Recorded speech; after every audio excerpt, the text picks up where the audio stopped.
गुरुदेव, मैं एक दिन दुकान पर बैठकर एक किताब स्वाध्याय कर रहा था।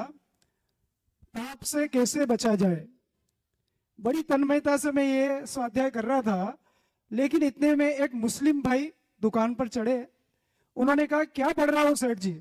मेरे मुंह से तपाक से निकल गया, ये बात तुम्हारे हिंसा करने वालों के समझ में नहीं आएगी। तो उसने जो मेरे से कहा कि तुम लोग क्या जैनी हिंसा नहीं करते हो? तुमको भी हमने देखा है, मच्छरों को ऐसे ऐसे करके मारते रहते हो, तो क्या तुम हिंसा नहीं करते हो?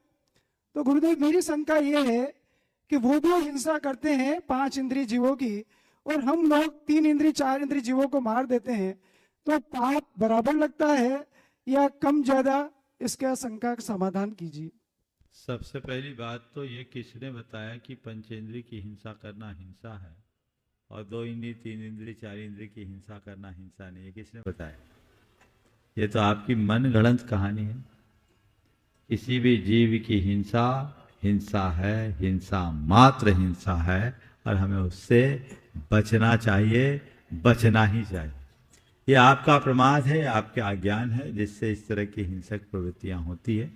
हमें ऐसी हिंसक प्रवृत्तियों से अपने आप को पूरी तरह दूर रखने का प्रयास करना चाहिए।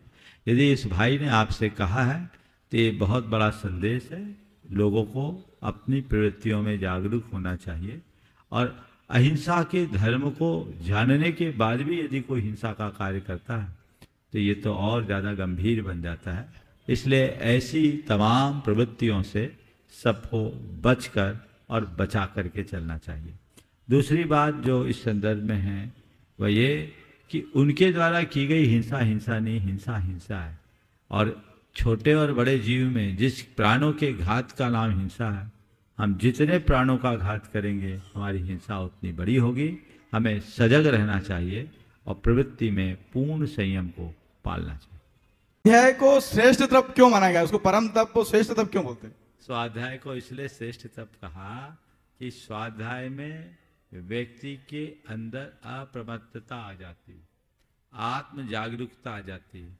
वो केवल किताबी अध्ययन का नाम नहीं है, स्व का अध्ययन, जिससे हम अपनी आत्मा का अध्ययन करें, आत्म स्वरूप को पहचाने जाने और अपने परिणामों को सुधारे, वही स्वाध्याय है। और ये स्वाध्याय श्रेष्ठ तप।